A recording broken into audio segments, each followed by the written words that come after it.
Hidup di zaman sekarang tuh keras banget sampai kita lupa kalau jadi diri sendiri aja itu udah cukup susah. Tapi entah kenapa banyak orang malah hidup buat jadi versi yang orang lain mau. Bukan karena jahat atau bodoh, tapi karena dunia ini ngebentuk kita buat percaya kalau nilai kita itu tergantung seberapa banyak orang yang suka sama kita.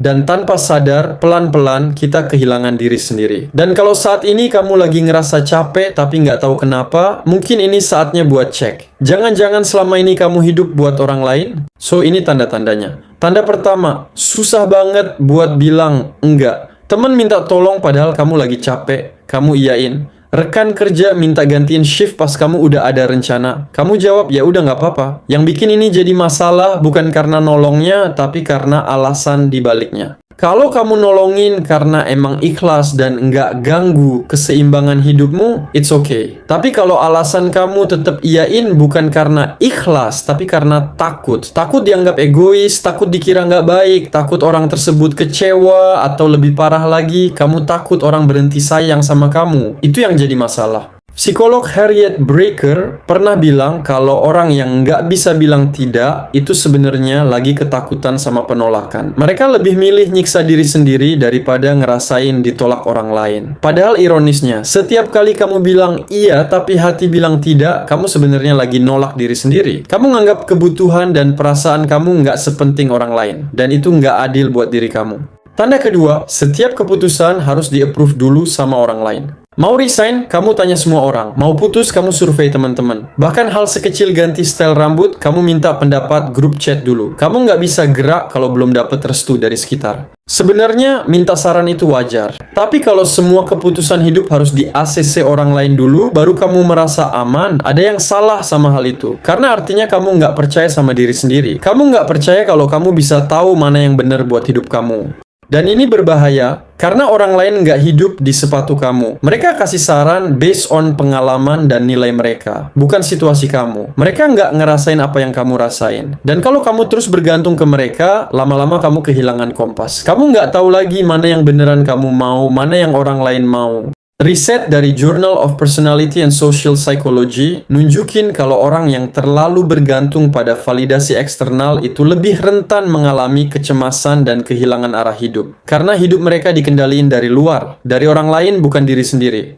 Tanda ketiga, kamu lebih hafal kebutuhan orang lain dibanding kebutuhan sendiri. Coba tanya ke diri sendiri, makanan favorit sahabat kamu apa? Pasti langsung inget. Terus kalau makanan favorit kamu sendiri apa? Kadang mikir dulu kan? Atau lebih parah lagi, kamu nggak punya jawaban karena udah lama nggak peduli sama preferensi sendiri. Orang yang hidup buat nyenengin orang lain biasanya jadi sangat observan dan perhatian. Mereka tahu temen lagi ada masalah apa, butuh apa, bahkan kadang ngerti lebih dulu dari orangnya sendiri. Tapi diri sendiri diabaikan. Kapan terakhir tidur cukup? Lupa. Kapan terakhir makan makanan yang beneran pengen dimakan, bukan asal kenyang? Nggak inget. Kapan terakhir ngelakuin sesuatu cuman buat diri sendiri tanpa mikirin orang lain? Rasanya udah lama banget. Ini bukan soal jadi egois. Ini soal keseimbangan. Kamu nggak bisa terus ngisi gelas orang kalau gelas kamu sendiri kosong. Simple.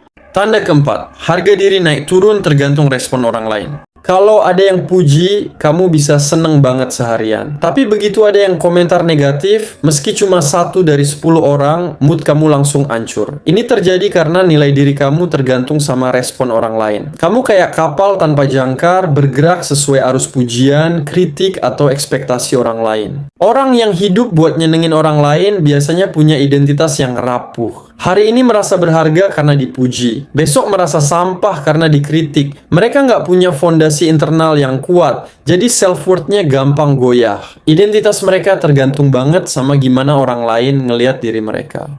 Penelitian dari Universitas Michigan nemuin kalau orang dengan harga diri yang bergantung pada validasi eksternal itu lebih gampang burnout dan depresi. Karena standarnya selalu berubah. Nggak ada kata cukup. Goalpost-nya terus bergeser sesuai pendapat orang lain dan itu melelahkan. Tanda kelima, kamu ngerasa bersalah tiap kali prioritasin diri sendiri. Istirahat sebentar aja rasanya bersalah. Nolak ajakan hangout padahal lagi butuh me time rasanya kayak dosa besar. Nge-treat diri sendiri beli sesuatu yang kamu suka, malah ada guilty feeling dan mikir kayaknya ini terlalu boros deh atau harusnya uangnya buat orang lain aja. Rasa bersalah ini akarnya dari pemikiran yang salah. Kita mikir kalau peduli sama diri sendiri itu egois. Padahal enggak. Self-care itu bukan egois. Egois itu kalau kamu cuma peduli diri sendiri dan nggak peduli dampaknya ke orang lain. Sedangkan self-care itu justru bikin kamu lebih sehat, lebih kuat, lebih bisa hadir buat orang yang kamu sayang. Kalau kamu terus-terusan ngabaiin kebutuhan sendiri karena takut dianggap egois, ujung-ujungnya kamu bakal resentful. Kamu bakal mulai ngerasa kesal sama orang-orang yang sebenarnya kamu sayang karena merasa hidupmu diambil sama mereka. Padahal yang sebenarnya ngambil bukan mereka, tapi kamu sendiri yang nggak pernah kasih izin buat jadi diri sendiri.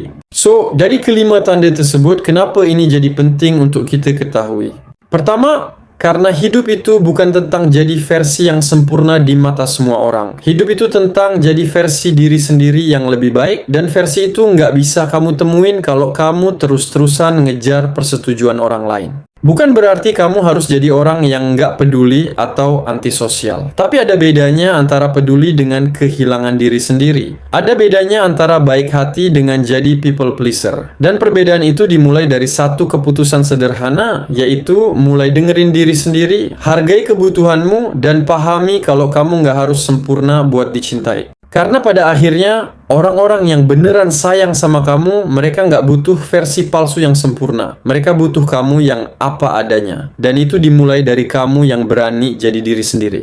Jadi, kalau hari ini kamu ngerasa ada di salah satu atau bahkan semua tanda tadi, nggak apa-apa. Itu bukan kegagalan. Itu cuma pengingat kalau kamu layak hidup buat dirimu sendiri juga. Dan langkah pertamanya yaitu mulai dengerin apa yang hatimu butuhkan, bukan cuma apa yang orang lain mau,